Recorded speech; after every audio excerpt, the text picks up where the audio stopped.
abonne-toi.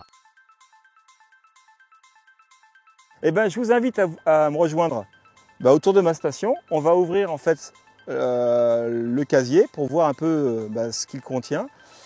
J'ai amené avec moi l'essentiel des choses qu'il faut avoir en fait pour pouvoir appréhender une partie de pêche en mode loisir, détente, découverte.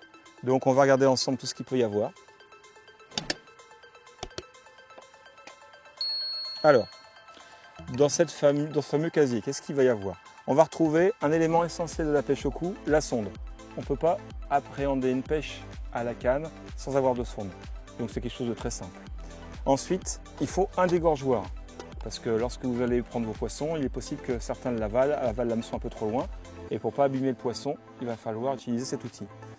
Un feutre, alors ça c'est une astuce, mais c'est très pratique parce que vous allez avoir des antennes de couleur soit jaune, soit rouge. Mais à certains endroits, alors c'est peut-être pas le cas aujourd'hui, mais à certains endroits l'eau est toute blanche. Et la meilleure couleur pour voir l'antenne, c'est le noir. Donc du coup, un coup de marqueur noir sur l'antenne, c'est des fois une vraie solution. Ensuite, qu'est-ce qu'on voit dans mon casier? Des choses simples comme des frondes. Alors ça, c'est un outil très pratique pour le pêcheur au cou. Ça va permettre de faire une pêche qu'on appelle à l'agrainage, c'est-à-dire qu'on va pouvoir propulser des asticots grâce à cet outil. C'est quand même très très pratique. Donc je sors une fronde.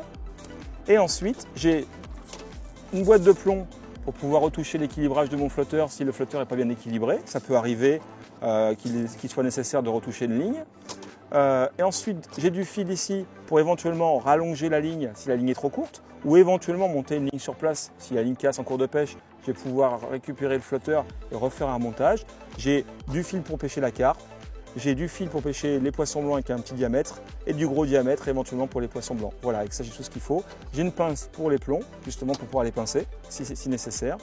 Et ensuite, après, j'ai quelques lignes là pour pêcher en étang et des bas de ligne montés pour, d'une part, les gardons et d'autre part, si les gros poissons rentrent, les carpes. Voilà. Donc on est sur un mode vraiment très simple où on a tout ce qu'il faut dans un espace restreint. Ici, j'ai quelques flotteurs qui vont de 0,4 g jusqu'à 0,8 g. Là, je sais ici, il y a un petit mètre d'eau, donc ça suffira amplement.